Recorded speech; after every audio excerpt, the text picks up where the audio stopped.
Hello, this is Targor. This video is a Twitch stream that was not edited, so it's going to look like a Twitch stream.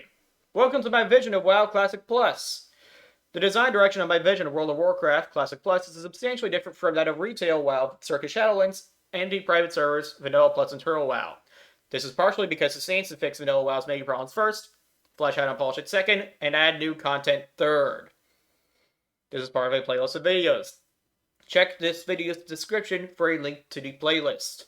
The document displayed is my vision of WoW Classic Plus, and the document's version number is 1.5.15. All versions of the document are based upon patch 1.12.2 of World of Warcraft. That is the one before the Burning Crusade came out, before the pre-patch.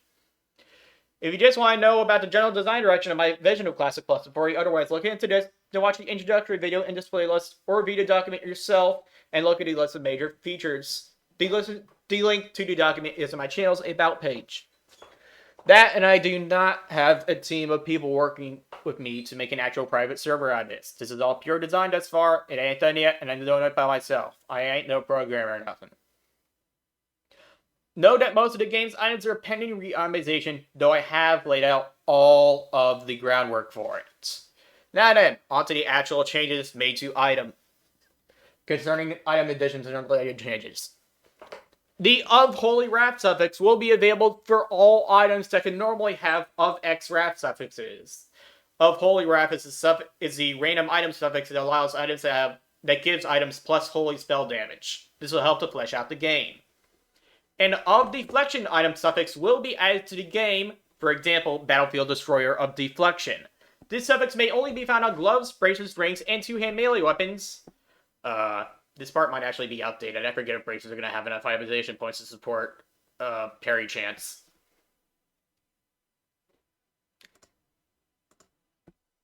Check to see if gloves, bracers, and rings will still have enough itemization points to support the of deflection suffix. Okay. The of deflection suffix will grant 1% parry chance, and leftover itemization points will be spent on bonus attack power. If there's enough itemization points, we'll give 2 parry chance instead. I don't think there's going to be enough for that, though. The of regeneration item suffix will be renamed to of rejuvenation. That's the health per 5 suffix. The of concentration suffix will be renamed to of replenishment. That's the MP 5 suffix, mana per 5 suffix. And rejuvenation is the health per 5 suffix. Anyway. The of stamina and of defense item suffixes will be replaced with a single suffix, of survival. This grants both stamina and defense, with half its itemization budget spent on each stat. It will only be available on the same item since the of defense suffix was available on in patch 1.12.2. An of recoil item suffix will be added to the game, for example, Exalted Shield of Recoil. This may only be found on shields and will deal physical damage when you block an attack. 5 new stats will be added to the game. Fire resistance penetration, frost resistance penetration, nature resistance penetration, arcane resistance penetration, and shadow resistance penetration. A new stat will be added to the game that has the following description and acts as such. Equip. Increases the effectiveness of your damage over time and healing over time spells by X%. This, of course, would be typically 1%. This is calculated after other percentage bonuses and penalties to the healing and relevant types of damage dealt, which means that it stacks multiplicatively with them, and however, the stat stacks additively with itself.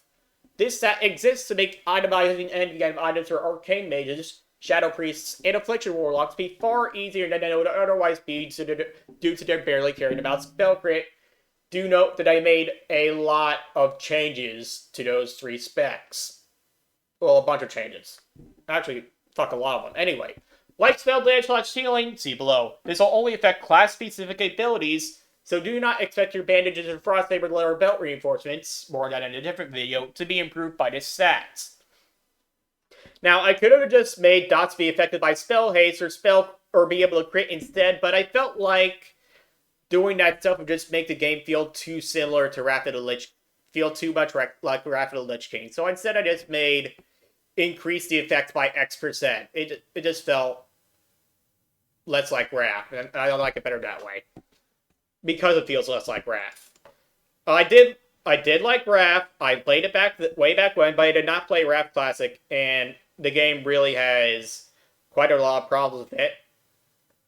And Vanilla is just ultimately a better game. Anyway, offhand frills with random suffixes will now also be capable of picking agility, of the tiger, of strength, of the monkey, of the bear, of the boar, and of the wolf, which will provide more offhand frill options for feral druids. Of course, there's also going to be offhand frill options from dungeons and raids for feral druids that are not random suffix items. The Brood of Nozdormu will offer a fourth path for players to take for their reputation ring, the Path of the Mender, which is a healing ring, which gives you a healing ring. Due to its lore significance, the Bind on Equip level 56 character level 56, cyber level 61 blue one-handed axe called Serathil will no longer be obtainable by players. It is instead wielded by Rexar in Desolus Feralis and the Sinotile Mountains. Mostly Desolus. Basiline and Noggleflint from Ragefire Chasm will have 3 Bind on Pickup green items be added to their loot table, while on their loot tables, 6 across both. Of item level 18 and character level 13, not added, but just in total. This is in order to encourage more people to do Ragefire Chasm in the first place. Obviously, each boss will only drop 1 of their items when killed. Furthermore, Basilana will also have a 1% chance to drop an item level 20, character level 15 slow blue one-handed axe instead of a green item. Jurgashi Invoker will have an extra item level 18, character level 13 green item on his loot table, and similarly for Tabagrande Hunger in order to encourage more people to do Ragefire Chasm in the first place. This does not mean making them both drop 2 might not pick up greens every time, but rather adding a third possibility for their 1 green item. I have not actually defined what these items do yet. Again, most of the game's items are pending re-itemization, but the groundwork is there.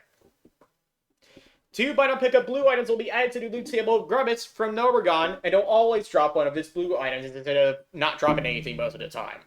This way, most players are not going to skip Grubbits, Horde players included.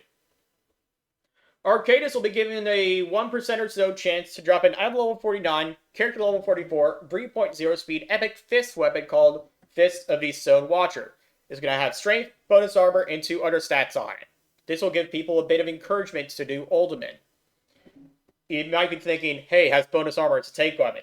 Well, it's not necessarily for tanks, it's actually going to be more itemized for general purpose usage than anything else. So, tanks and damage dealers. Anyway, when Baleguard dies, you will be able to pull a nearby lever. Baleguard and Bossa in Blackrock Depths. This lever has a 30-second cast time to pull and generates 3,000 aggro per second on all NPCs within a 200-yard radius. When you finish the pull, so make sure there aren't any NPCs around, make sure you kill them all first. When you finish pulling the lever, the gates behind Baleguard will open, revealing a large single room containing very many Anvil Rage Reservists and a cache of Starsun. This cache of Starsun contains a few item level 57, character level 52 blue items, and a 1% chance of an item level 57, character level 52, Epic Caster Staff. A blue item for the low drop rate will be added to the loot table of Tender's Warpwood, the treant boss in Diremalt West. A large intact log from its corpse. It cannot be vendored and is an item that begins the quest chain, minimum level 58, that has the class restrictions of Shaman and Warrior, and the racial restriction of Tauren. This quest is to get it taken to Thunderblood to have it carved into a Tauren totem, which the player would be able to use as an item level 63 blue slow 2-handed mace. The quest chain will make you do, I haven't really defined it yet, and it's going to fit, yeah, I haven't really defined it yet. It's going to look like it was written before 2007. Said weapon is going to have 2 variants. One for warriors and one for enhanced enchantments, and both warriors and enchantments will be able to pick either reward. This is to help to flesh out the game. You can't just have Tauren totems that exist in Warcraft 3 as wieldable weapons and not in WoW. Anyway, I'm probably going to end up adding more Tauren totems to the game as weapons, but anyway. An item level 63, character level 58, world drop, epic 2.2 speed staff called Ancestral Staff, the one from Warcraft 3, will be added to the game that grants a wearer, will be added to the game as a world drop. I forgot to mention that part. That grants the wearer an aura that gives each beneficiary 1% to their melee range and spellcasting speeds, And it will also have an on-use effect of a 5-minute cooldown that summons 2 level 58 Troll Berserkers to fight for you for 30 seconds. And it has no other stats. Note that all 6 aura granting items in this game will stack with themselves and each other.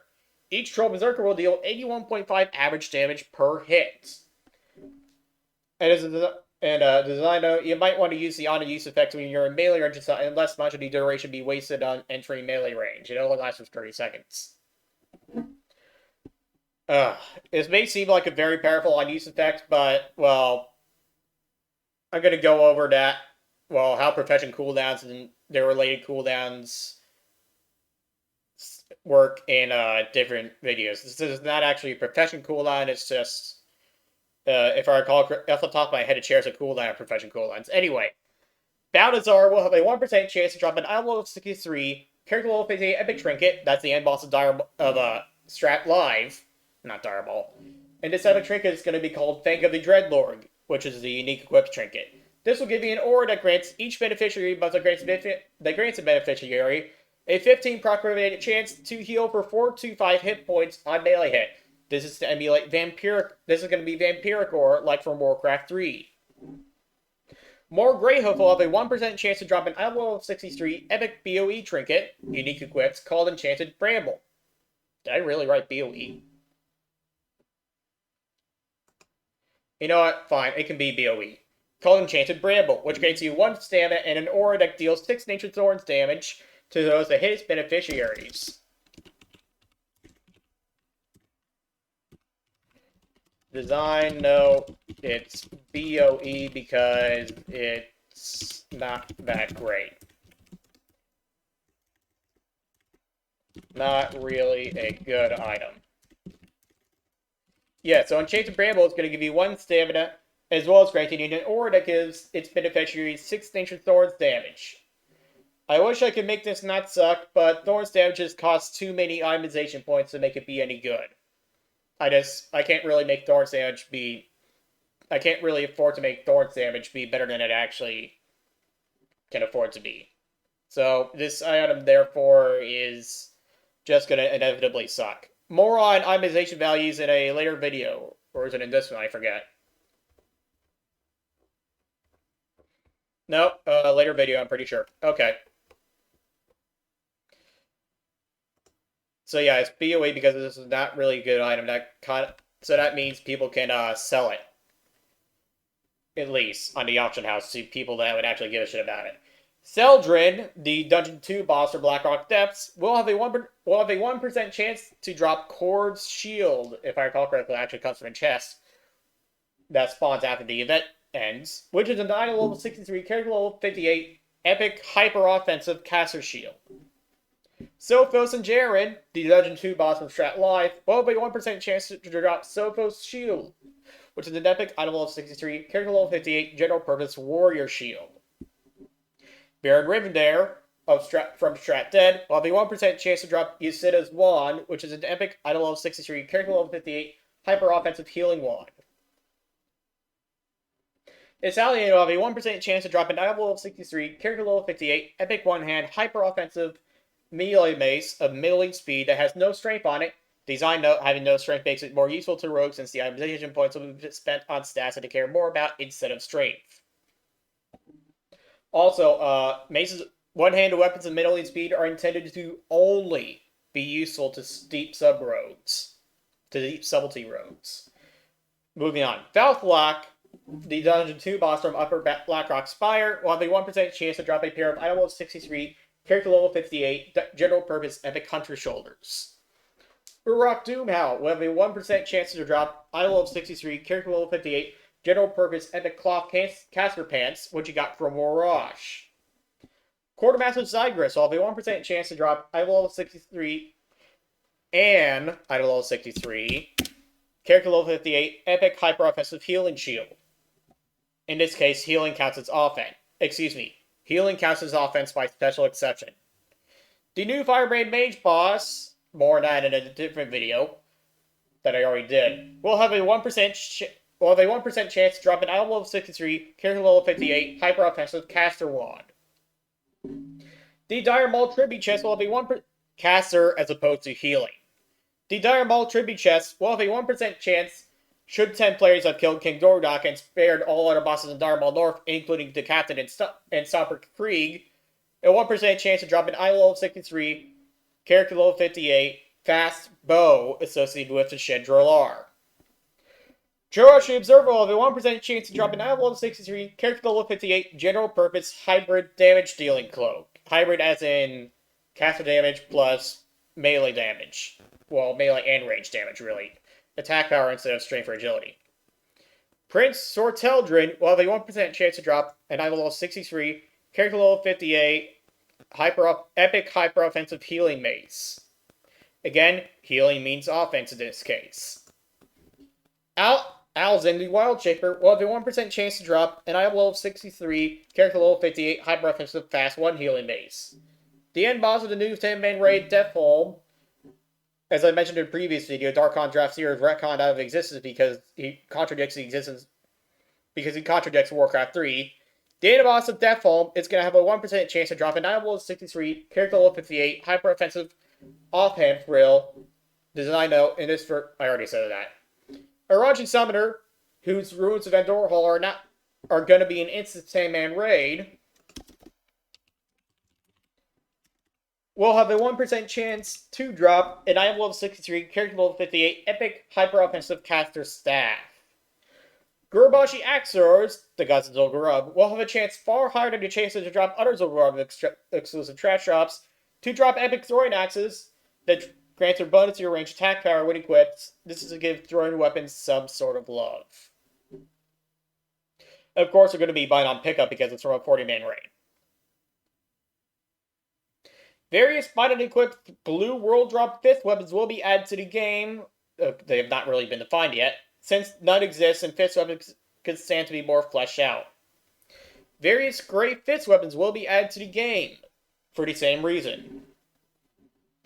Various world drop green pole arms and 5th weapons will be added to the game with random suffixes for the same reason. Pole arms could stand to be fleshed out too. Various world drop gray, white, and green world drop throwing weapons and few blue ones will be added to the game. The green ones will all be of marksmanship, and the blue ones of eye level 25 and higher will all have some amount of range attack power and /or elemental damage and /or proc on them. They're not going to be stat sticks. This is for the same reason that they made throwing axes for the Zul'Gurub trash amounts of range attack power on them. I'll also be sure that, like how white world drops slowly get replaced by green ones starting at level 10 or is at 11, and finish getting replaced by them at level 16, throwing weapons will be treated the same way. Various world drop gray, white, and green world drop crossbows will be added to the game. I already said world drop. The green ones that are added will have a random suffix. I'll also be sure that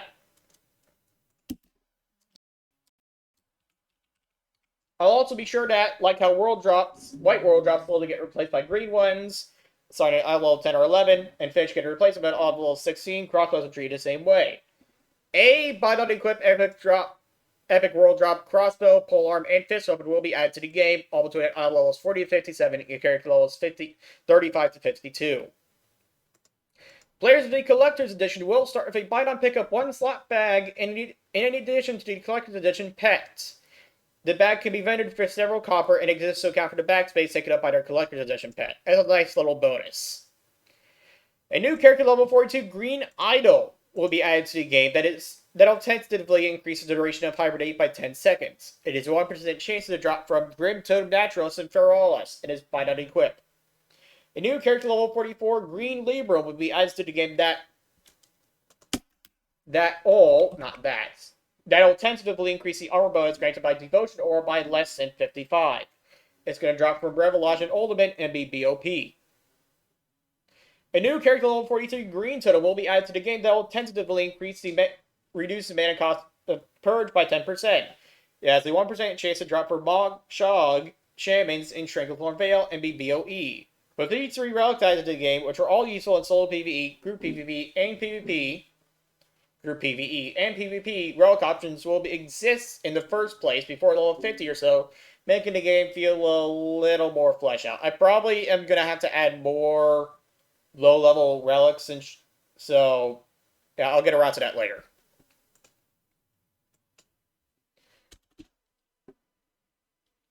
Made the Libram from Revelosh be BOE. Yeah, I just decided to make the Libram from Revelosh be BOE. Item level 63 epic bullets and arrows will be added to Timbermaw Hold's faction rewards, reputation rewards, as exalted reputation rewards. They will have a base cost of 2 gold per stack and add 23 dips to your attacks. I like saying dips.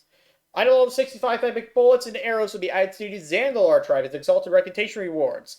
Do note that Zul'Gurub is being changed so that you have to actually do the raid and step inside of it and participate proper in a raid in order to get reputation with the Zandalar tribe. So, yeah. They're going to have a base cost of 2 gold, 50 silver per stack, and add 24 damage per second. Those changes were went over in a previous video about how reputation for the Zandalar tribe works. Anyway. All blue rewards that were formerly from Insignia of the Dawn/Crusade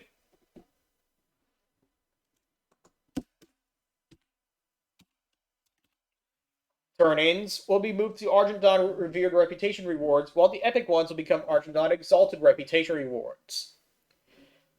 Because the Scourge Invasion rewards are being changed. Anyway, all 40-man raid loot, including that from Zul'Gurub and AK-20, will be revamped so that it's all item level 65, and there will be enough options to provide at least 2 options for every equipment slot for every spec of every class. To accomplish this, very many items may or may not be added to the game, and some or all shared loot may cease to be shared so that I can afford to add more loot. Excuse me, so that I can add more loot to the game. Forget I said afford. Most item level 63 blue and epic items will be revamped so that there are enough options to provide at least 2 options in every equipment slot of every spec of every class. To accomplish this, very many items may or may not be added to the game. The Dungeon 2 sets will be removed from the game, and the sources of the Dungeon 1 items will be moved from their respective dungeons to the respective parts of the Dungeon 2 questline, which will no longer require the Dungeon 1 items for completion. It'll become the Dungeon 1 quests and the Dungeon 1 bosses instead of Dungeon 2 quests and Dungeon 2 bosses. And as I already mentioned, they're going to be, well, as mentioned elsewhere, they're going to be item level 63 items, the Dungeon 1 items. They're all going to be item level 63 blues. And come from the quests instead of the quests that used to upgrade them.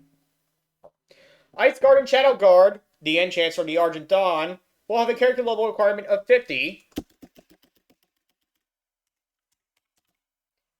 50 and higher, 50 or higher, and it will not work on items on 5 level 54 or lower, and it will be purchasable at Argent Dawn Revered instead of coming from a quest. A new enchant will be sold by the Argent Dawn at Revered called Nature Guard, which can enchant to help with 10 nature resistance. It also has a base cost of 30 gold. Why might they have a 10 nature resistance thing, you ask? Enchant, you ask? Because Nactranus, that's why. Nactranus has plenty of diseases. Ice Guard, Shadow Guard, and all Librams will only work on your helm. Nature Guard. And all Librams, yeah, will only work on your helm. I forgot that part. Remember to make Nature Guard only work on your helm. On helms.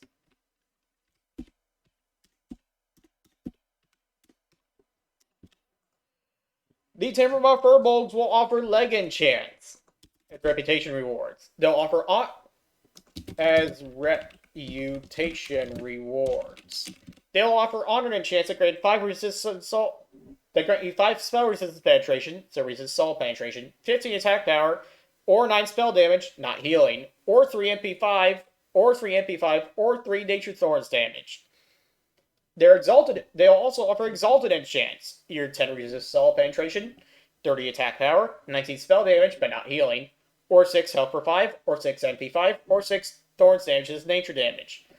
Do note that Thorns damage is treated as irresistible damage. Thorns damage in general. All these enchants require level 50 or higher to use, and will not work on items with level 54 or lower. The Naxxramas shoulder enchants that you got from Sephiroth will be removed from the game. Because nobody should have to do a 40-man raid to get the best possible enchants. Let 40-man raids be made marginally easier by there not being balanced around people having those enchants from the raids. These old grub like head and leg and shoulder enchants will be removed from the game. As well Primal Hikari idols. Zanzi Restless Altar will instead be relocated near the entrance of the raid. And its dialogue will tell you that. She simply say, this is actually mentioned in a different part of the document, so I'm just going to delete this. I mentioned it in the Zolgrub video. Yeah, the Zolgrub head and leg shoulder enchants will be removed from the game as well as Primal Hikari idols. In order to make it more meaningful to be exalted into the Zandlar tribe and make it much easier on master looters, Zolgrub coins and Bijus, as well as Zandlar honor tokens, will all be removed from the game. You'll have to actually do Zolgrub if you want Zandlar tribe reputation. Essence mangoes will be purchased with gold instead of Zandlar honor tokens. Zanza's potions for Zandlar tribe reputation will cost a blood vine, a primal bat letter, a primal tiger letter, or a solderite to craft. To obtain, not to craft. They're not craftables. 4 separate repeatable turning quests will exist, one for each region. These will add more value to those raid exclusive mats. These scenarios, sir, mind you, I'm also going to re-itemize the items that are crafted by some of these things to make them not be garbage. But I haven't gotten around to it yet. These scenario circle will offer shoulder enchants at honor that grant 15 attack power, 9 spell damage but not healing, or 16 healing, and cost 10 gold before discounts. And other shoulder enchants at exalted to offer twice as many stats, and cost 40 gold before discounts. These will all have a character level requirement of 50 or higher, and will not work on item level 54 or lower items. The Argent shoulder enchants will offer 40% more resistance than before. So instead of 5 at honor, it'll be 7 at honor. And instead of 5 resist solid at exalted, it'll be 7 resist solid exalted. These will all have character level requirements of 50 plus, and will not work on items at level 54 or lower. The quest for level 55 Mage Water will be removed from the game. And Archivist Scalford will no longer drop Toad Contra Food 7, and so that will be removed from the game too, that Toad Contra Food 7. As will the spell Contra Food 7, that will also be removed from the game. This is part of making level 45 Food and Water and Essence Mangoes actually be worth something. Part of it. There's also more parts of that in the video on mages that I haven't recorded yet. The following legendary items will be added to the game by mostly undetermined means. All their stats will be 100% offensive for the intended specs unless otherwise stated.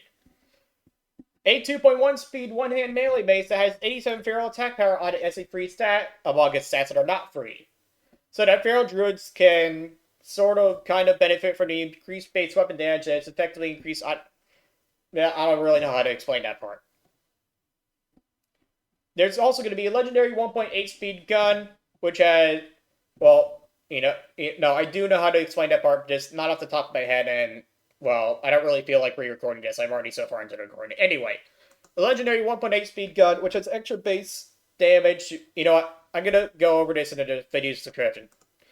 There's also going to be a legendary 1.8 speed gun, which has extra base damage to compensate for its ammo being item level 65 epic at best, instead of item level 65 legendary at best. Rogue Delar from the Epic Hunter quest chain will be upgraded into a legendary item, and it will require having to kill a 5th and far more dangerous seaman, also by yourself, in order to obtain it. Its weapon damage will be increased to compensate for its ammo being item level 65 epic at best, instead of item level 65 legendary at best. A legendary 3.2 speed melee set for hunters. Rogue Delar, which will be upgraded from a mere epic weapon into a legendary weapon. It'll involve having to do new and different quests from the Ancients to obtain, one of which will involve obtaining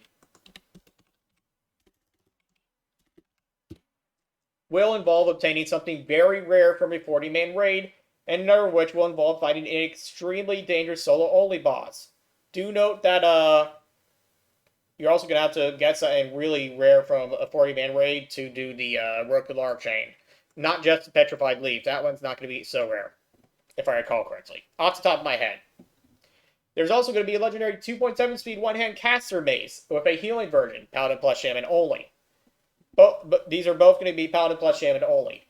Both versions of which are going to have 42.12380952380 itemization points exactly, as well as 215 bonus armor and 5 bonus block value as free stats that are not part of the itemization point budget.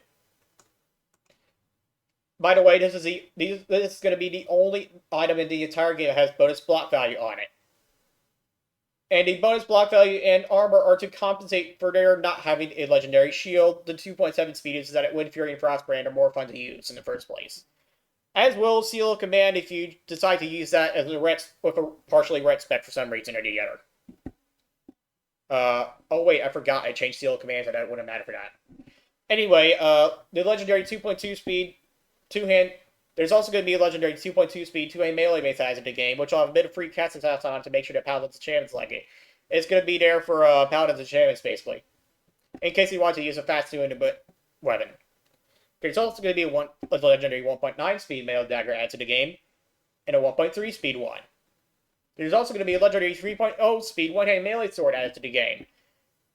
The regular Kelsorar will be removed from the game and be replaced with the legendary Corrupted Black Blade of Kelsorar, which is more compatible with the 2005 lore and involves Nefarian instead of Venexia, and it'll also involve fighting an extremely dangerous solo-only boss and obtaining a rare item from a 40-man raid.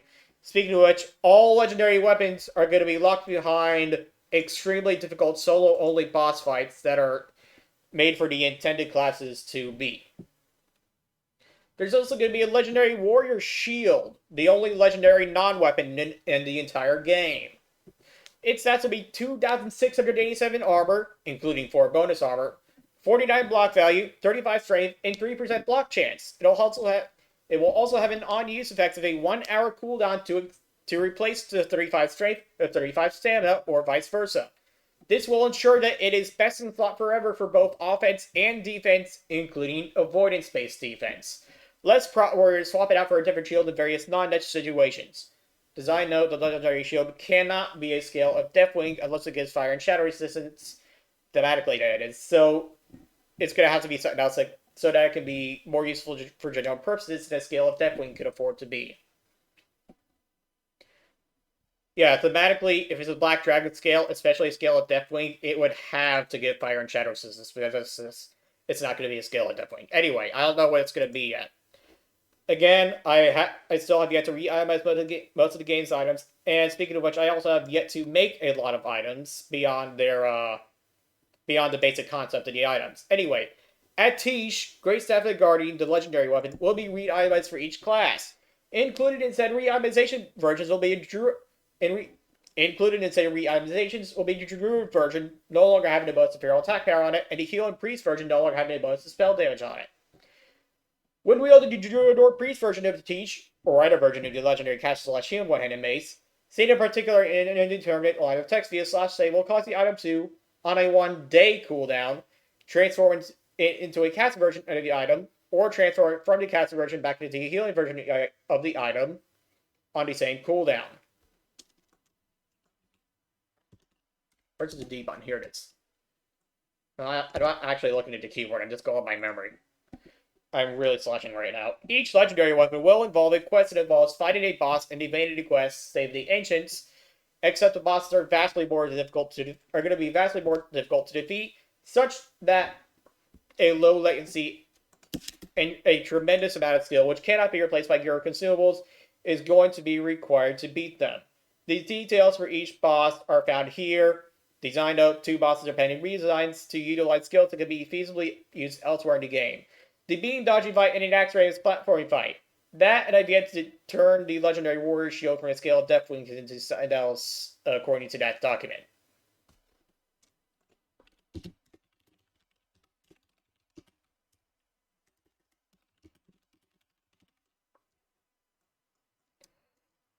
Yeah, now I'm going to show you this. I'm going to turn my display capture off real quick so you don't see my browsing history.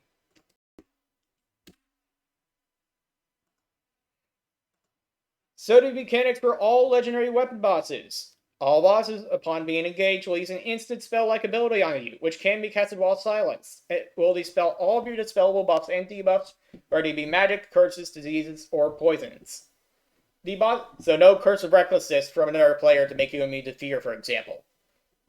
The boss's quest item will be given to the person who kills the boss by spawning it directly into the bags of whoever killed the boss, should the boss have been killed properly. Properly, as in the way you're supposed to kill the bosses for the quest, Save the Ancients. Changes to the quest included. If anyone interferes, the boss will simply despawn and instantly. If the interferer scores a killing blow before the boss has a chance to despawn, then the boss's quest item will simply not be spawned into anybody's inventory, nor will it spawn in the corpse of the boss. Fuck, there's a fly flying around now. The boss is designed to be fought in at least pre-raid peasant slot gear, epic weapon included, and you are intended to have to use consumables that are not perfection cooldowns in order to defeat the boss. Being in combat while using or equipping the following items, or having them active ahead of time, will cause the boss to despawn as if the boss fight had been interfered with. See the disqualified item list below for more information. Invulnerability items include limited invulnerability potion. And also Light of Elune. I forgot to do that. Hey, wait a second. Does it already say Light of Elune? Yes, it already says Light of Elune. Good. Yes, limited invulnerability potions. Invulnerability items include limited invulnerability potion. Invisibility items include those invisibility potion and invisibility potion. Summoning items include Dragon's Call, Barrelpet's Collar, Dog Whistle, Mechanical Greens, Mechanical Yeti, Glowing Catholic Green, Cinder Braces, Spiked Collar, Defender to Tinraw, Ancient Cornerstone Grimoire, Book of the Dead, Thorn and Lean Seeds, Six Demon Bag, Cannonball Rider, Ancestral Staff, if used, Cinder Bracers, Love Fool, Elemental Oil Enchants, if used, more on that in a different video, Compact Harvest Reaper, Explosive Sheep, Goblin Bomb Dispenser, Target Dummy, Advanced Target Dummy, Master Target Dummy, Novice Battle Chicken, Novice Alarm Robot, Mechanical Dragoline, Metro Mechanical Dragoline, and Arcanite Dragoline. So every single summoning in the method in the entire fucking game that's not a Hunter Pet or Warlock Demon. Also, limited time per character or year items.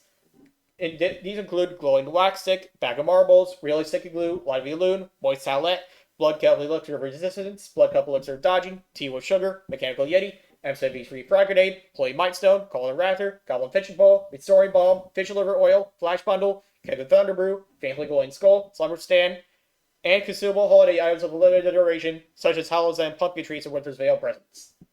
Furthermore, each boss will have its own list of additional disqualifying items listed below for each boss. Oh, I just remembered. Make holiday items that are placed into containers, such as presents, limited duration items that are placed in containers such as presents. Also, grants that same duration to said container.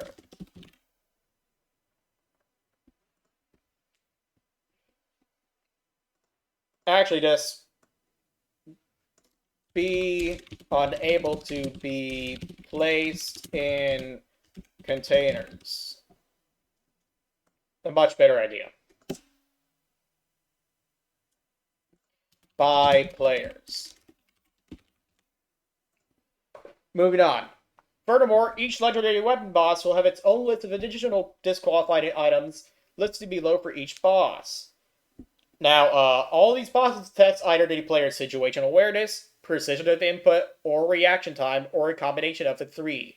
That, and when I get around to it, I'm going to be revamping 40-man raids to generally test the player's situational awareness, precision of input, and / or reaction time, but not so much reaction time, because online video games are ping. Though I will be expecting everybody to have 100 ping, because there's going to be regional servers and such and whatnot. Anyway, the Rock the Lar fight. The boss mechanics for it will be like this. This is a hunter-only fight, of course. The boss will have an instant cast 35-yard range ability with no cooldown that fires a projectile at a random enemy, should be any within range, that deals 10,000 physical damage, so do not be within 35 yards of them. The boss will often use a spell with a 0.5 second cast time, so a half second cast time that places a lethal 3-yard radius obstacle somewhere within a narrow 50-yard radius cone in front of it. So don't step on those. The boss sometimes will spawn an ad that is as fast as an epic mount and hits softer than a typical non-elite mob, and has enough hit points that you won't be able to kill before it reaches you. Said mob bleeds, and a lot whatever claws use on it, and this bleed can stack indefinitely, so have your pet use claw on it. The ad has an aura that causes it and all of its allies within a 50-yard radius to deal an extra 40 melee damage for attacks, stacking indefinitely. The boss will sometimes enrage, increasing its movement speed by 50% and drastically increasing its melee damage and attack speed. The boss will sometimes... So you're going to want to shrink that. And you're going to want to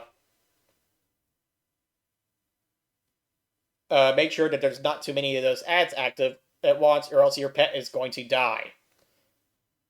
And if the ad hits you, you're going to die. Anyway, the boss will sometimes use the channeled ability that pulls all of its enemies, so you and your pet, within a 100-yard radius towards it at 100% of normal movement speed. So you're going to have to start running away when you use it, lets you get dragged towards the boss and get instigated by 10,000 physical damage. You and your pet can run away while this happens. So the strategy is this. You and your pet have to stay more than 35 yards away from the boss at all times. You're going to avoid the obstacles placed in front of you by the boss. You're going to have to kill the ads by using your pet to do so, who has to have claw. And you're going to have to do so without making your pet stand still for very long, lest your pet gets instigated by the 35-yard range, 10,000 physical damage move. You're going to have to... You do not want there to be more than one ad at any time, or else it is going to get very dangerous very quickly. Well, not very quickly, but it's going to get dangerous. You're going to want to immediately trank the boss when he enrages. So you're going to want to have some distance. So you're going to want to be more than 3... Yeah. So you are going to want to be more than 36 yards away from the boss so that you can react to the boss's enraging. You're also going to want to run away from the boss with your pet when the boss pulls you towards him. The legendary gunfight, also for hunters. Did I already say gun? Gun. Where does it say gun? Here it is, 1.8 speed gun. The boss starts out as the neutral mob for the legendary gunfight. The boss has no melee attack, but is immune outright to all non-holy damage, and will constantly move towards whoever is aggro at 400% movement speed. No hunters cannot deal holy damage except if I guess specific weapon procs maybe, but yeah, you're not going to be able to deal enough of that to choose a fight. The boss has an area effect cone attack of 4 ranks, chosen from at random, and all of them will be lethal and have a 10-yard radius. And the boss makes a distinct noise whenever he begins to cast it. Rank 1 has a narrow radius and a cast time of 1.5 seconds. Rank 2 has a somewhat narrow radius and a cast time of 2 seconds. Rank 3 is a radius with cone of cold that has a cast time of 2.5 seconds. Rank 4 is kind of wide and has a cast time of 3 seconds.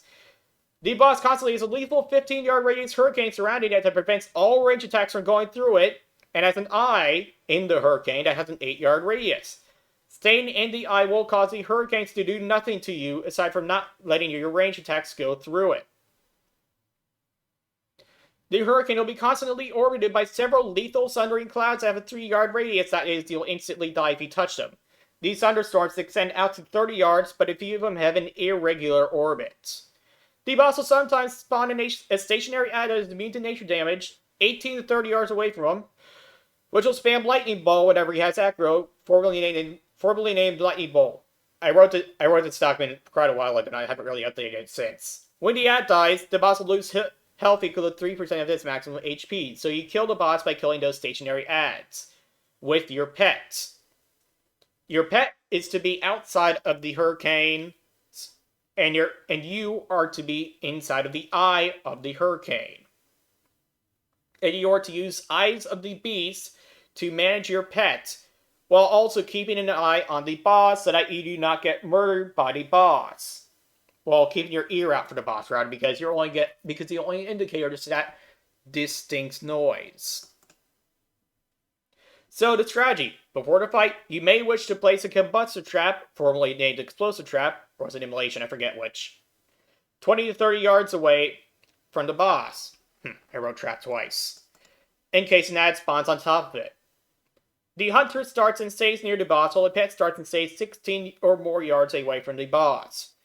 Watch out for the boss's AoE cone attacks, and run around the boss until the boss casts a cone attack when he starts casting it, in case it has a maximum radius.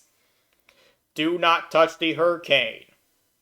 Use Eyes of the Beast to navigate your pet to the edge without the pet touching the thunderstorms. Kill the eyes of your pet, and keep your pet alive with Mend Pet.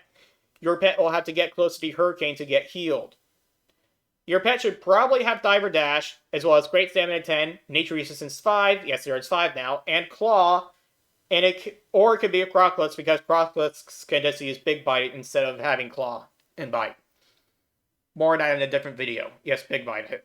I think that. Anyway, there's also going to be a fight for the Fast Dagger. This will be for warriors and rogues. The boss is going to hit like a non-elite and have a ton of hit points and be immune to all crowd control except for interrupts. The boss is fought deep underwater, inside of the ocean floor, and a ways away from it. The boss will randomly cast a lethal spell on you for 1 second cast time, but never more than once per 13 seconds. You're supposed to interrupt it. The boss will randomly do an emote and then cast an instant cast spell after 1 second. Taunt or gouge the boss after the emote and before the spell cast to interrupt it. That is, to prevent him from casting the instant cast spell in the first place. Around, near, and sometimes at the boss will be many slowly moving environmental hazards, not just horizontally around the boss, but in a 360-degree spherical radius around the boss. Touching one of them will spell your death. Going too far away from where you started the fight will cause the boss to despawn as if someone had interfered with the boss fight. The boss has plus 400% movement speed. Wearing Iron Knuckles will make the boss despawn as if the fight was interfered with. So the strategy here. You want to use an Elixir Water Breathing or Greater Water Breathing before engaging the boss, or you can use a Water Breathing item like Banded the Eyes of Death or the D5 Helmet, but not Hydrocane. However, if you use Banded the Eyes of Death for the Deep Dive Helmet, then you're going to want to have enough other gear to compensate for the relative lack of gear. Anyway, you're also going to interrupt the boss when it casts its lethal spell, and taunt or gouge the boss when he uses its emote. You do not touch any environmental hazards, and don't go too far away from the boss's spawn point. That's basically the fight. The slow dagger fight, I haven't really defined as much yet. It's going to be a stealth quest involving pickpocketing, lockpicking, and sudlocking. The subtlety / feral one-hand melee mace fight. This item is, again, for subtlety rogues and feral druids. This is indicated about a feral attack power. I haven't really defined as much yet, but this is basically going to be a stealth quest like in a stealth game. Get from point A to point B without aggroing anything, unless it can kill it by itself before it has a chance to yell for help or some shit. Additional disqualified items are to be determined as, and same so for the slow dagger fight. Anyway, the slow one-handed sword fight. This is for warriors and rogues. Fuck, if I could kill that fly. Anyway, the boss is going to hit like a non-elite, but have a ton of hit points. The boss is going to be immune to all crowd control, including interrupts, except when he becomes vulnerable to interrupts for a short time in certain situations. When the boss hits you, he will inflict you with a 20-second red debuff that reduces your frost resistance by 400, so don't bring any frost resistance gear. It's not worth it. The boss will randomly cast an instant cast spell that creates a large circle of lethal icy mist that has a small shrinking hole in the center that you are teleported into by the boss, and a tiny hole to the side of the shrinking hole that you are expected to jump to in order to prevent yourself from dying. If you are not actually touching the ground, that is, you are jumping, then you will not be damaged by the ice. So you're going to have about a second to make the jump before you die, and the position of the tiny hole will be adjusted differently for gnomes, ogres, and male tauren. And while this mist is around, the boss will not do anything, and landing in the tiny hole. And where is this list of additional disqualifying items? Oh yeah, I already wrote it. Okay, good. And while this mist is around, the boss will not do anything. He's just going to stand there and do nothing. And landing in a tiny hole in the mist will make the boss get rid of all the mist. The boss will randomly cast an instant cast spell that creates a 3-yard radius cylinder of ice around you with a small vertical opening on a random side of it. After 3 seconds have passed, all the enemies in the cylinder, so you, will take a lethal amount of frost damage. The boss, when in melee range, will randomly cast a spell with a 1.5 second cast time that can only be interrupted during the last 0.3 seconds. The ice can be replaced with fire or nature or something else if need be. I haven't really gone too much into the thematics for this guy yet. This boss has additional disqualifying items and effects as follows: Iron Knuckles, Nagapogger Elixir, Savory Deviant Delight, all Hollowed Wands, Dartol's Rod of Transformation, and PX 238 Winter Wonderbolts. These strategies to jump quickly and accurately to the hole in the icy mist when the boss makes a big shrinking circle of icy mist around you. When the boss casts its version of Shadow Fissure, the Gel'Thuzad spell, exit the fissure quickly and from the correct side of it. The safe side of it. When the boss casts its lethal spell, interrupt it at the right time. This boss tests your precision of input. At the Atish fight for druids, mages, priests, and warlocks. Okay, so it's going to be like this. There's going to be 4 bosses with the exact same name and a ton of hit points and a lot of friendly NPCs split evenly into their melee ranges.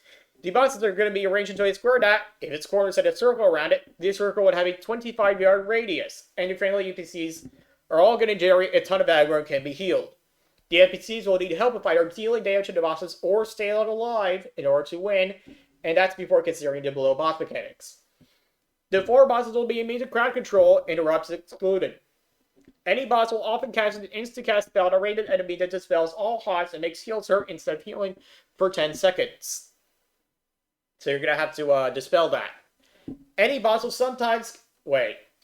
I'll just go over the strategy again. Any boss will often cast an instant-cast spell. I already said that. Any boss will sometimes cast a spell with a half-second cast time on himself that causes all spells, including this spell, against him within the next 15 seconds to be reflected, dealing an additional 400% damage if applicable. Dots that are on the boss beforehand will not hurt the caster during spell reflection. Any boss will sometimes cast Flame Strike or something, 2.5 second cast, which will deal a ton of damage. The player is expected to interrupt it, and across the 4 bosses, this can never be casted more than once every 30 seconds.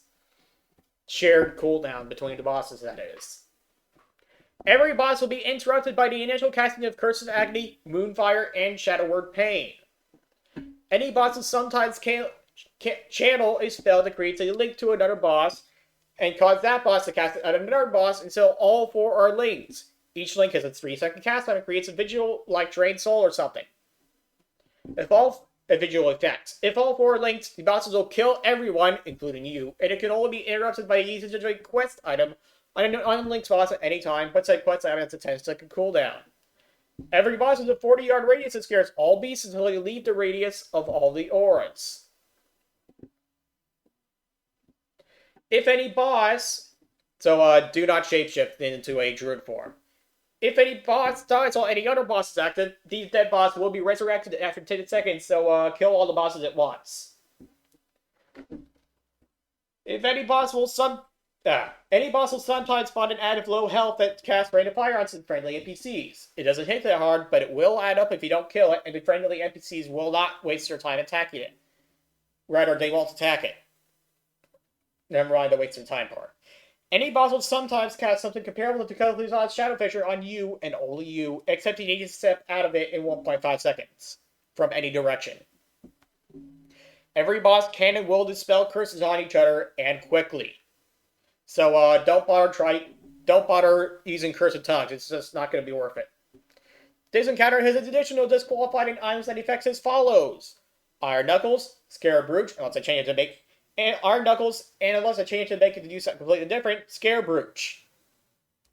So the strategy: hit the bosses or heal the NPCs fighting the bosses, or both. When a boss casts a spell that makes heals on your target hurt it, stop healing that guy. That's right, you can't dispel it, I remember now. When a boss casts its spell reflection thing, stop hitting that boss. When a boss casts Flame Strike, interrupt it. When the bosses link to each other, use a quest item on any unlinked boss. If you're a druid, stay in your normal form. That is, the humanoid form, not Moonkin. All 4 bosses must die within less than 10 seconds of each other. Kill the ads. Stay out of Shadow Fissures, and don't bother cursing the bosses except to interrupt Flame Strikes.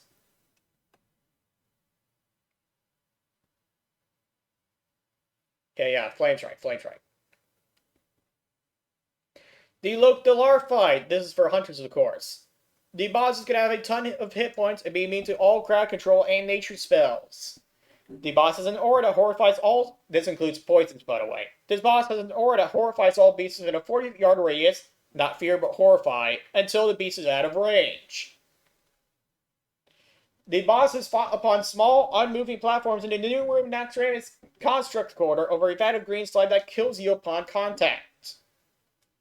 Said unmoving platforms are actually quite far apart and can be accessed via moving platforms in the same room, which move quickly and predictably. You'll have to traverse at least 3 moving platforms to access each unmoving platform. Every 30 seconds, the boss will teleport from one unmoving platform to another one that is not close to you. After doing this, the boss will channel a 15-second spell to get only be interrupted by Raptor Strike. And if the channel is completed, then the slime below you will erupt and kill you. The boss, instead of using melee attacks, will cast slime bolts that decrease your attack speed by 30% and prevent you from using range attacks, as well as dealing some nature damage. Bring nature resistance gear and greater nature protecting potions. The boss, upon being aggroed, will create several slowly moving environmental hazards that fly around and knock you back if they touch you, which will probably make you fall into the vat of slime and die. So jump from platform to platform to hit the boss with melee attacks without touching environmental hazards. Bring 315 nature resistance gear and some nature protecting potions.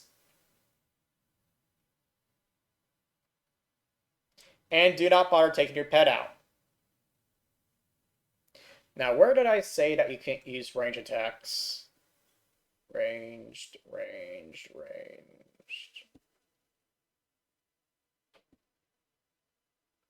Yes, and prevent you from using range attacks, as well as the nature damage. Okay, good.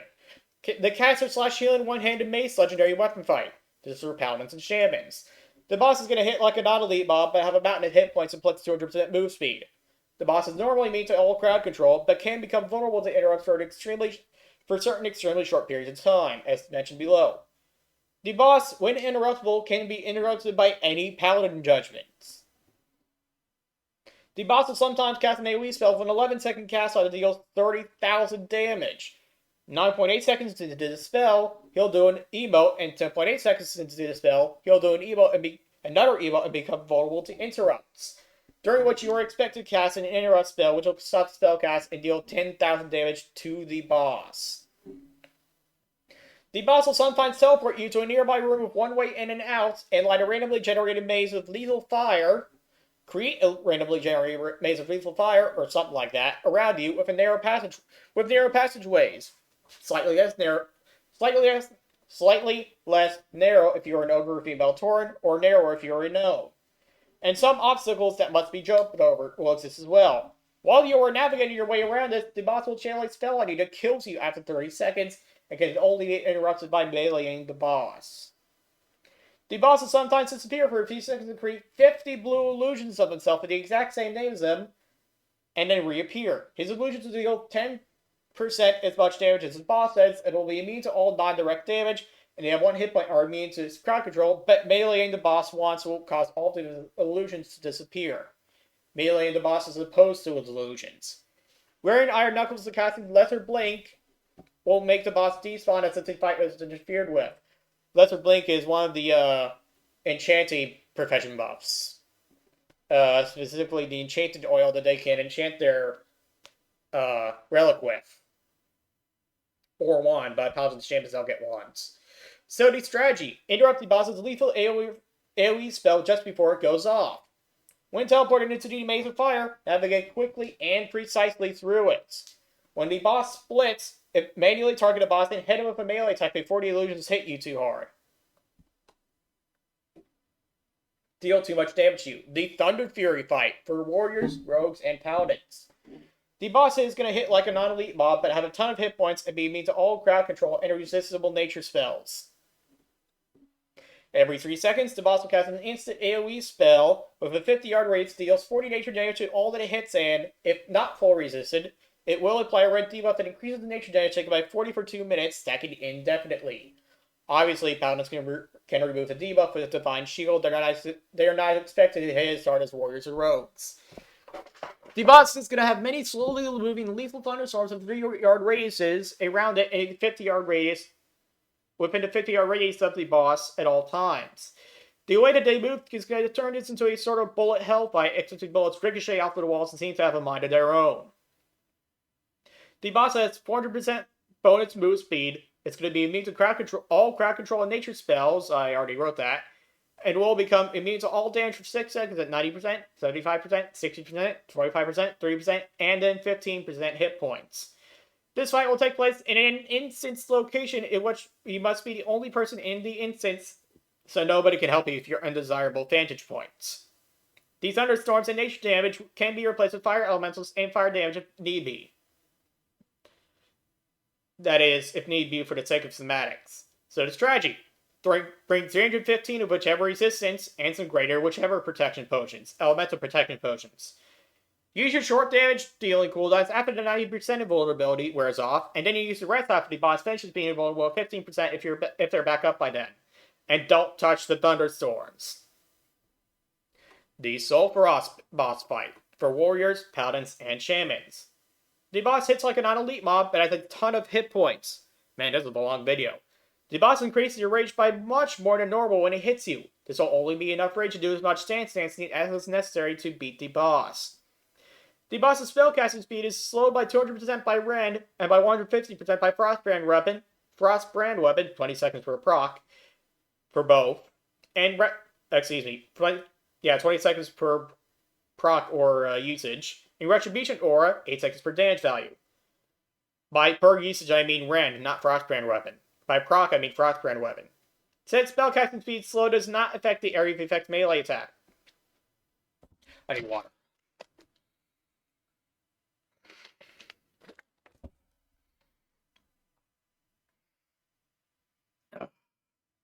The boss will be interrupted by all judgments upon spellcasts. The boss will have a lethal area effect melee attack with a 15-yard radius and a 1-second cast time that can be stopped by disarming or stunning the boss, but not silencing it during the boss's windup. The boss's animation will change during the cast. The boss will sometimes say something and then run away a bit right after immobilizing you, see below, and then use an instant lethal area effects ability for 50-yard radius that cannot be stopped by silencing the boss. However, if you taunt the boss while he runs away from you, he will stop running and not use the lethal ability. That has your reaction time, of course. The boss, after having been in combat for 15 seconds, will sometimes use a lethal AoE spell for cast time of 0.3 seconds, which can be slowed and it's subject to silences. You are expected to interrupt it. By the way, paladins and shamans are getting a regular taunt. Just a regular one. Melee range, of course. Or the arrow range, I forget. The boss will sometimes spawn 3 little adds of 60 hit points that hit like a non-elite mob. The boss will sometimes spawn 3 medium adds of 300 hit points that hit twice as hard as a typical non-elite mob. The boss is not immune to fear, and is immune to movement impairing effects, but it's 17% increased chance to be hit by spells. Actually, I should make that be 18%. Because I removed the spell hit. Because I removed the 1% resist mandate, however the fuck it's called. Anyway, the boss will initially spawn with 15 of these medium adds. So, you gotta use Retaliation at the very start. Or Consecration or Fire Nova. Totem. The boss will break your shield if you wear one, and recall its for 10 seconds with every single melee attack. So don't try using the shield to cheese it. The boss is specifically immune to Judgment of Justice. The boss has additional disqualified items as follows. Iron Knuckles, the Shatterer, Tunnel Charm, Flame Wrath, other items that deal AoE damage, Malone Slam, Herd Smasher, other items that can crowd control an opponent outside of rooting the opponent, and Lesser Blink. So the strategy. For the initial wave of medium adds, use Retaliation, Fire Nova Totem, or Consecration to kill the adds.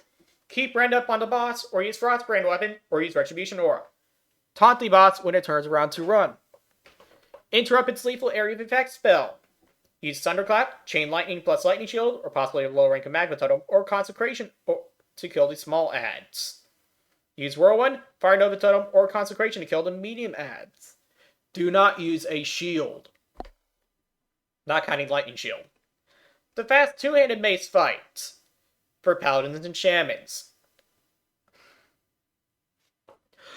The boss hits like a non-elite and prefers spellcasting to melee damage. It has a ton of hit points and is immune to all crowd control, including conventional interrupts. However, Crusader Strike and Storm Strike will interrupt its spellcasting when they directly deal damage to the boss.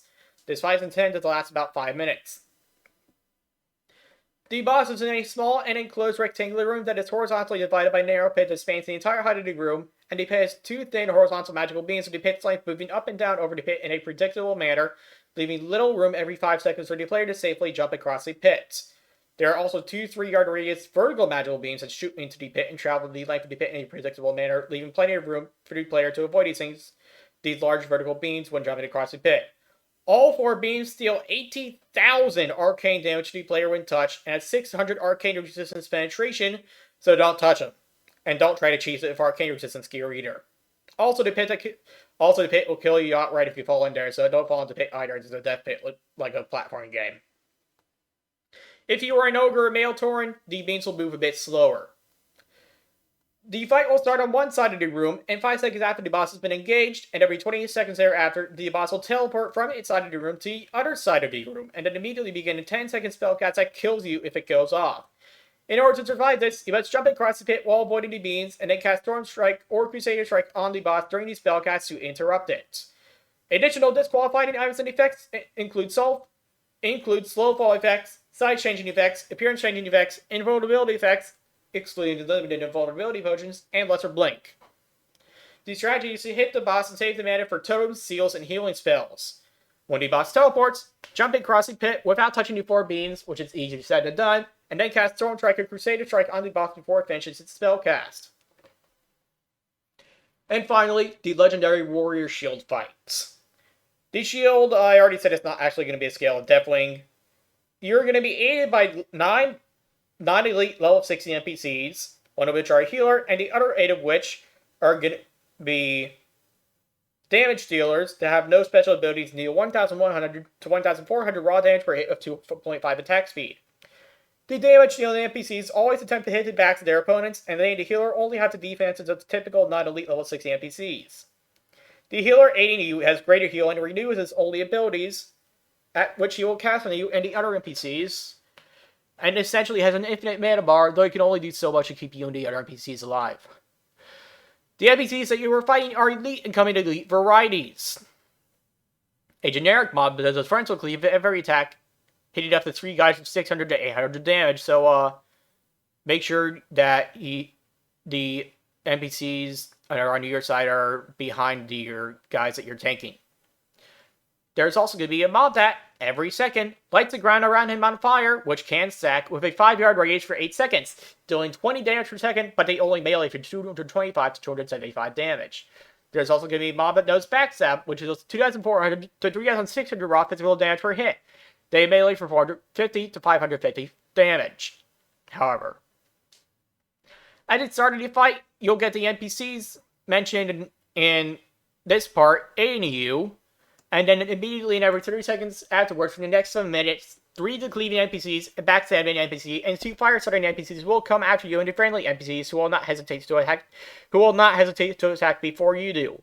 After all the hostile NPCs from all 15 waves are defeated, the fight will be over, and you can move on to the next questions. It's probably going to be something else anyway. The strategy is to keep aggro on as many hostile NPCs as possible, as often as possible. Keep the cleaving boss facing away from the friendly NPCs and towards you. Do not put your back to the backstabbing NPCs. Stay on the move while maintaining aggro to keep you and the friendly NPCs out of the fires.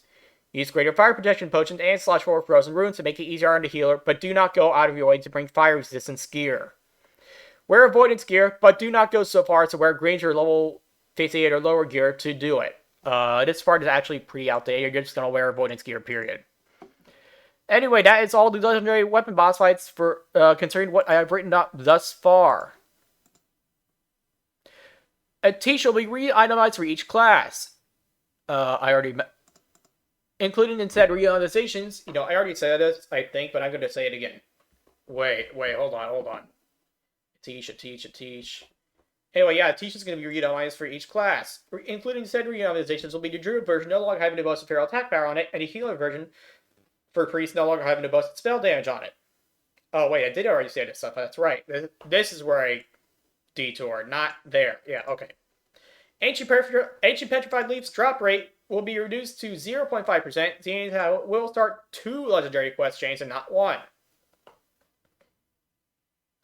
Edgemaster's handguards will no longer provide a bonus to any weapon skills, and instead be turned to plate and provide the wielder with generic warrior stats. Do note that non-dagger defense assassination rogues have access to a -5 defense skill debuff. And do also note that having more than +5 for your weapon skill will still reduce the damage penalty from glancing blows from its character level +3 mobs.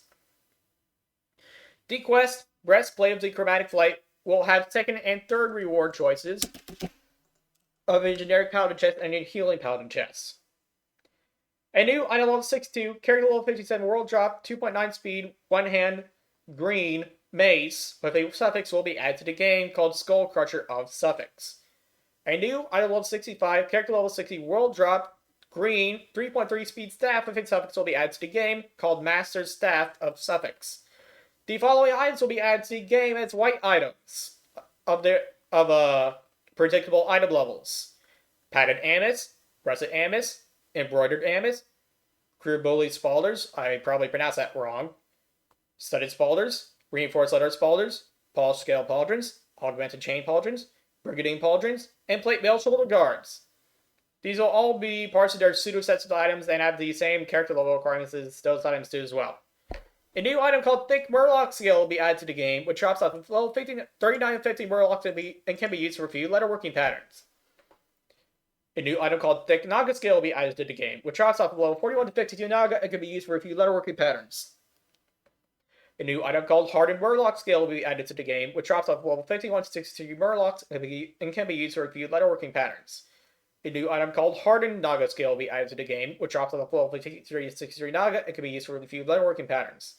A new item called Thin Naga scale will be added to the game, which drops off level 15 to 24 Naga and can be used for a few letterworking patterns. A new item called Venom Sack will be added to the game. It'll drop off level 20 to 35 spiders and scorpions, have the exact same drop rates as the large Venom Sacks did, and vendor for 1 silver and 85 copper. It's used to make strong anti-venom in place of large Venom Sacks now.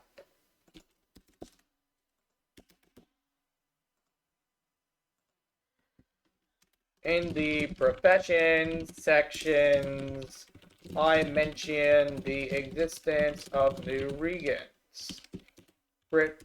Go through them and stick them in section number 3.0.2, item additions and related changes. I forgot to do that.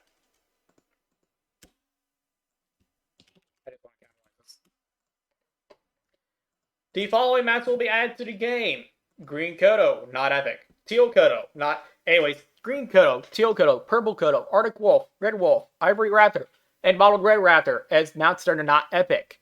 There will also be Fluorescent Green Mechano Striders, Purple Mechano Striders, Red and Blue Mechano Striders, Swift Icy Blue Mechano Striders, Swift White Mechano Striders, and Reigns of the Swift Night Saber as epic mounts.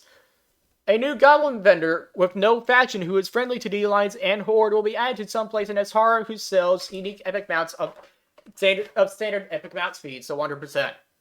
These, plus 100%, that is. These mounts have no racial restrictions, but have standard writing skill restrictions, and said mount vendor has a friend next to him who can teach you to write these mounts for these standard prices, which, if I recall correctly, is 900 gold. The mounts sold by this vendor include a version of a horse, ram, cat, mechanic rider, wolf, Raptor, Kodo, and a dead seed of a unique color, 1 color per mount, with a cost of 9,000 gold, as well as a horse, ram, cat, mechanic rider, wolf, Raptor, Kodo, and a dead seed of ordinary colors that have unique decorations. They have unique decorations.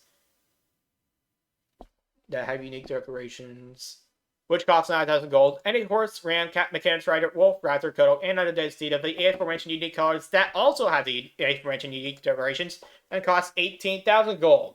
This will serve as a gold sink, even if most people will not get them, there's still a decent amount of people that would still get them. Therefore, the collective player base will have less money. The quest, Pulsillin and the Elder Edge Sword Din, will offer both Sprinted Sword and Spry Boots as rewards, rather than just one of them. So the quest is not a design trap, however it's called, even if the sword is of extremely niche use. So you're not going to get screwed out of Sprinted Sword if you don't pick the quest reward. You're going to get it anyway. Instead, you'll get screwed out of it if you vendor it. Each Sunken Temple class quest... Wait, actually, if I recall correctly, you won't get screwed out if you vendor because you'll be able to talk to him again and get it back or some shit for the price of the standard price. Anyway, each Sunken Temple class quest will now give the player all 3 of his quest rewards so that the quest is not a Design Trap, however that's called. A vendor will be added to Stormwind's Cathedral Square that sells Stormwind Holy Water. This holy water is by on pickup and can be thrown at undead and demons 10-yard radius, range of strap on holy water to make him panic for 7 seconds on a 4-minute cooldown. Ooh. This duration, I forget if I remembered to nerf it after I recently increased the value of crowd control within the itemization formulae. Check to see if I remembered to nerf holy waters after I increased the itemization value of CCs. So yes, raid mobs and bosses will of course be immune to this panicking. Panic is quite different than fear. It actually works on guys that are immune to fear. But not raid bosses or raid mods. They're immune to panicking. Just like they're immune to the horrification from Death Coil. Anyway, Stormwind Holy Water can also be used by blacksmithing paladins to bless their sharpening stones and weight stones. More on this in section number 9.2.4, Other Blacksmithing Changes. Wait a second. Other Blacksmithing Changes? That doesn't look right.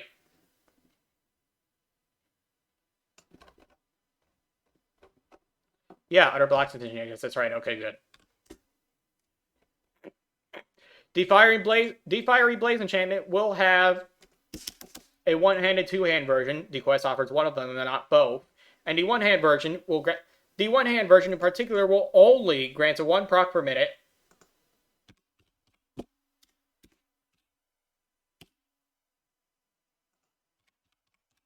The one-hand version will only grant a 1 proc per minute chance on hits to deal 15 to 18 fire damage within a radius of 8 yards, while the two-hand version only grants a 1 proc per minute chance on hits to deal 37 to 45 fire damage within a radius of 8 yards. Savage rods, bone fragments, crypt parts, dark iron scraps, and cores of the elements will be removed from the game. Armor dice will be added to the game that can be obtained from dude's eye vendors that can be found in capital cities. They can change the colors of your helms, shoulders, cloaks, chests, bracers, gloves, belts, pants, and boots by changing the item's primary or secondary color. There will be at least 128 different dice to choose from in each quotation mark die quotation mark that reverts the item's primary or secondary color to its normal color. And each die will cost about 5 silver exactly 5 silver before discounts, and all dice will stack with all enchants, but primary dice will not stack with other primary dice, and secondary dice will not stack with our secondary dice. Tertiary colors and other colors of armor, for example the lava cracks of the Earth Fury set and the yellow triangles at the bottom of the Earth Fury leg guards, will not be changeable by dies. And lastly, the following small pets from the Burning Crusade will be added to the game. Lucky's Egg from the Collector's Edition. Dragon Kite from the trading card game, now a blue item. Goblin Water Machine, prototype 01B from the trading card game, now a blue item. Banana Charm from the trading card game. Rocket Chicken from the trading card game. Silver, red, golden, and blue Dragonhawk hatchlings. Mojo will be getting the frog icon from Vanilla. Kiss interaction will never flag the pet's owner or the kisser, which will not be accomplished by deflagging the owner or kisser immediately after the kiss. Should the invisible size change from the polymorph be an issue, the polymorph will be reworked. Azor Whelplings. Bronze Whelplings. Not from the Burning Crusade, but listed here anyway. It's from the dragons outside the Captain's time. There will also be brown rabbit crates, and mana Wyrmlings added to the game. And that's all the changes for items, additions, and delay changes. Oh, that was a lot of talking. Thanks for watching, and I'll see you later.